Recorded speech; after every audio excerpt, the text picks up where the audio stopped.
ಕನ್ನಡ ಸಿನಿಮಾದಲ್ಲಿ ಗಂಭೀರವಾಗಿ ಒಂದು ಸಾಮಾಜಿಕವಾಗಿ ಈಗ ಪ್ರಸ್ತುತ ಅನ್ನಿಸುವ ಒಂದು ವಿಷಯವನ್ನು ತಗೊಂಡು ಭಾಳ ಆಳವಾಗಿ ತೀವ್ರತೆಯಿಂದ ಅದನ್ನು ನಿರೂಪಿಸುವಂಥ ಕಥೆಗಳು ಬರೋದು ಅಪರೂಪ ಆಗಿದೆ. ಒಂದು 70ರ ದಶಕದಲ್ಲಿ ನಾವು ಕನ್ನಡ ಸಿನಿಮಾ ಕಮರ್ಷಿಯಲ್ ಆಗಿ ಕೂಡ ಅಥವಾ ಆರ್ಟಿಸ್ಟಿಕ್ ಆಗಿ ಕೂಡ ಗಳಿಸ್ಕೊಂಡಿದ್ದ ಒಂದು ವರ್ಚಸ್ಸು ಈಗಿಲ್ಲ. ಅದಕ್ಕೆ ಕನ್ನಡ ಸಿನಿಮಾದಲ್ಲಿ ಒಳ್ಳೆ ಪಾತ್ರಗಳು ಅಂದರೆ ಒಳ್ಳೆ ಸ್ಕ್ರೀನ್ ಪ್ಲೇ ಇದ್ದು ಅದರಲ್ಲಿ ಚೆನ್ನಾಗಿ ಪಾತ್ರಗಳನ್ನು ಕಟ್ಟಿಕೊಟ್ಟಿರೋದು ಭಾಳ ವಿರಳ ಈಗ. ಅದಕ್ಕೆ ಕನ್ನಡ ಸಿನಿಮಾದಲ್ಲಿ ಪಾತ್ರ ಮಾಡೋಕ್ಕೆ ಒಪ್ಕೊಳ್ಳೋದೆ ಬರ್ತಾ ಬರ್ತಾ ಕಷ್ಟ ಆಗೋ ಥರದ್ದು ನಾವು ಕಾಲದಲ್ಲಿದ್ದೀವಿ ಅಂತ ನನಗೆ ಅನಿಸುತ್ತೆ. ಅಂಥ ಕಾಲದಲ್ಲಿ ಇವರು ಬಂದು ನನಗೆ ಈ ಕಥೆ ಹೇಳಿದಾಗ ಅಂದರೆ ಆಮೇಲೆ ಅವ್ರ ಪಟ್ಟ ಕಷ್ಟ ಅವರೇ ಹೇಳ್ಕೊಳ್ಳಿ, ಆದರೆ ಇವರು ನನಗೆ ಬಂದು ಕಥೆ ಹೇಳಿದಾಗ ನನಗೆ ತುಂಬ ಉತ್ಸಾಹ ಬಂತು.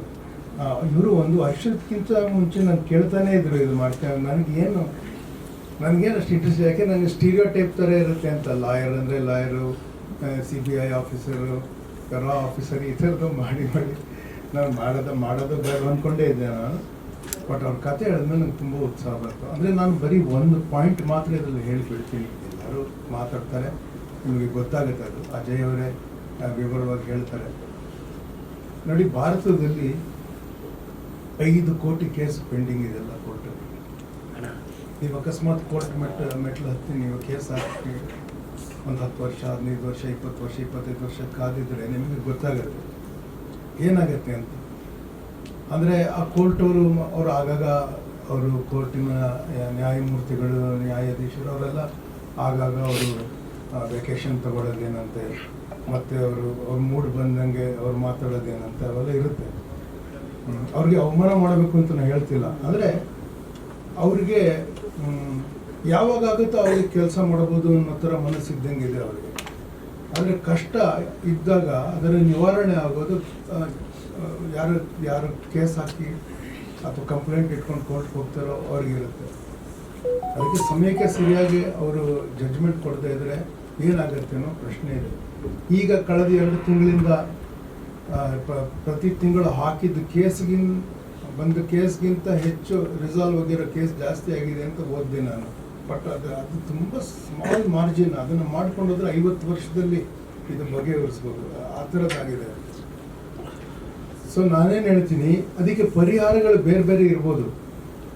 ಈಗ ಕೇಸ್ ಲಾ ಅಂತಾರೆ, ಅಂದರೆ ನಮ್ಮ ಕಾನೂನಲ್ಲಿ, ಸಂವಿಧಾನದಲ್ಲಿ ಅಥವಾ ನಮ್ಮ IPC, ಇಂಡಿಯನ್ ಪೀನಲ್ ಕೋಡ್, ಅದಕ್ಕೆ ಬೇರೆ ಬೇರೆ ಹೆಸರುಗಳು ಇಟ್ಟಿದ್ದಾರೆ. ಹಿಂದಿಲಿ ನನಗೆ ಹೇಳಕ್ಕೆ ಬರೋಲ್ಲ.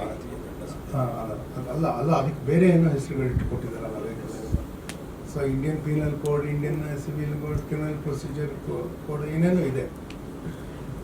ಅವೆಲ್ಲ ಅದನ್ನು ಅನುಸರಿಸಿ ಯಾರು ಜಡ್ಜ್ಮೆಂಟ್ ಕೊಡ್ತಾರೋ, ಮತ್ತು ಆಲ್ ಇಂಡಿಯಾ ರೆಫರೆನ್ಸ್ ಇದೆ, ಹಿಂದೆ ಏನೇನು ಜಡ್ಜ್ಮೆಂಟ್ಗಳು ಕೊಟ್ಟಿದ್ದಾರೋ ಅದನ್ನು ನೋಡಿ ಮಾಡೋದು. ಮತ್ತು ಹಿಂದಕ್ಕೆ ಯಾವುದಕ್ಕೂ ಕೊಟ್ಟೇ ಇಲ್ಲ, ಪಾರ್ಲಿಮೆಂಟಲ್ಲೂ ಬಗೆಹರಿದಿಲ್ಲ, ಅದಕ್ಕೆ ಏನಾದ್ರು ಕೊಡಬೇಕು ಅಂದರೆ ಕೋರ್ಟು ಬಂದು ಮಾಡಿದ್ರೆ ಅದು ಕೇಸ್ ಲಾ ಅಂತ ಏನಂತಾರೋ ಅದೆಲ್ಲ ಕ್ರೋಢೀಕರಿಸಿ ನೀವು ಒಂದು AI ಕೊಟ್ಬಿಟ್ರೆ ಸುಮಾರು 1 ವಾರದಲ್ಲಿ ಈ 5 ಕೋಟಿ ಕೇಸು ರಿಸಾಲ್ವ್ ಆಗುತ್ತೆ ಅಂತ ಅನಿಸುತ್ತೆ. ಕೆಲವು ದೇಶಗಳನ್ನ ಮಾಡೋಕ್ಕೆ ಹೊರಟಿವೆ ಆ್ಯಕ್ಚುಲಿ. ಇವರು ಅದನ್ನು ಮಾಡಿ ಅವರು ಕೋರ್ಟಲ್ಲಿ ಕೂತಿರೋರಿಗೆ ಅದು ಆಗಿ ತಿರ್ಗಾ ಯಾರು ಅಪೀಲಿಗೆ ಬಂದರೆ ಬೇಕಾದ್ರೆ ಅದನ್ನು ನೋಡ್ಕೊಳ್ಳಿ. ಅವರು ಮನುಷ್ಯನ ವಿವೇಕನ ಕೊಡೋದಿದ್ರೆ ಅವ್ರು ಕೊಡಲಿ ಅವಾಗ. ಆದರೆ ಇಲ್ಲದೇ ಇದ್ದರೆ ಅದನ್ನ ಮಾಡೋಕ್ಕೆ ಅವ್ರು ಬಿಟ್ಟರೆ ಬೆಟರು. ಆದರೆ ಈ ಅವೇರ್ನೆಸ್ಸು ಇದು ಭಾಳ ಕಷ್ಟ. ಈ ಕಷ್ಟದ್ದು ಎಷ್ಟು ದೊಡ್ಡದು ಈ ಕಷ್ಟ, ಮತ್ತು ಇದನ್ನು ಎಷ್ಟು ಇಂಟೆನ್ಸಿಟಿಯಿಂದ ನೀವು ಇದನ್ನು ನಿರೂಪಿಸಿ ಜನರಿಗೆ ಮುಟ್ಟಿಸ್ಬೇಕು ಅನ್ನೋಕ್ಕೆ ಒಂದು ಪ್ರಯತ್ನ ಅಂದರೆ ನಾನು ಈ ಯುದ್ಧಕಾಂಡ ಚಾಪ್ಟರ್ 2 ಅಂತ ಹೇಳ್ತೀನಿ. ಇವರು ಭಾಳ ಕಷ್ಟ. ನಾನು ತುಂಬ ಆರ್ಗ್ಯೂ ಮಾಡೋ ನೇಚರ್ ಇದೆ ನನಗೆ. ನಾನು ಶೂಟಿಂಗ್ ಆಗಬೇಕಾದ್ರೆ ಸ್ಕ್ರಿಪ್ಟ್ ಅವ್ರು ಓದಿದ್ದ ಟೈಮಲ್ಲಿ ಮಧ್ಯ ಸೀನ್ಗಳಲ್ಲಿ ಮಧ್ಯಾಹ್ನ ನಾನು ಇದು ಹಿಂಗೆ ಯಾಕೆ ಹಿಂಗಿದೆ ಅಂತ ಕೇಳಿದ್ರೆ ಅವ್ರಿಗೆ ಉತ್ತರ ಕೊಡೋದಕ್ಕೆ ಅಷ್ಟು ರಿಸರ್ಚ್ ಮಾಡ್ಕೊಂಡಿದ್ರು ಅವ್ರು ಆಗಲೇ.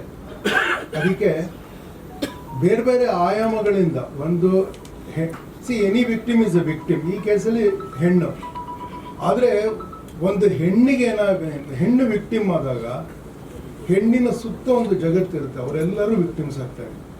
ಗಂಡಸಿಗೆ ಆಗೋದಕ್ಕಿಂತ ಜಾಸ್ತಿ. ಬೀದಿಯಲ್ಲಿ ಗಂಡಸಿಗೆ ಅವಮಾನ ಆದರೆ ಇನ್ನು ಲುಂಗಿನ ಎತ್ಕೊಂಡು ಜಗಳಕ್ಕೆ ಹೋಗೋದಕ್ಕಾಗತ್ತೆ ಗೊತ್ತಾ. ಆದರೆ ಒಂದು ಹೆಣ್ಣಿಗೆ ಅವಮಾನ ಆದರೆ ಮಕ್ಕಳಿಗಾಗತ್ತೆ, ತಂದೆ ತಾಯಿಗಾಗತ್ತೆ. ಇದು ಅದಕ್ಕಾಗಿ ಭಾಳ ವಿಶೇಷ ಅನ್ಸುತ್ತೆ ನನಗೆ. Among victimhoods I think what happens to woman is a crucial idea to address. ಈ ಸಿನಿಮಾದಲ್ಲಿ ಅದು ಮಾಡಿದ್ದಾರೆ ಅಂತ ನನಗನ್ಸುತ್ತೆ. ನನಗೆ ಭಾಳ ಖುಷಿ ಇದೆ ಈ ಸಿನಿಮಾದಲ್ಲಿ ಮಾಡಿದ್ದು. ನಾನು ಎಂದಿನಂತೆ ಒಂದು 3-4 ಸಿನಿಮಾದಲ್ಲಿ ಲಾಯರ್ ಪಾತ್ರ ಮಾಡಿದ್ದೀನಿ ಅಂದರೆ ಇದರಲ್ಲಿ ಎಂದಿನಂತೆ ಮಾಡಿಲ್ಲ. ಇದು ಸ್ವಲ್ಪ ಸಿನಿಮಾ ಅಂತ ಹೇಳಿ ದಯವಿಟ್ಟು ನೋಡಬೇಕು ಅಂತ ನಾನು ಹೇಳ್ತೀನಿ. ನಮಸ್ಕಾರ.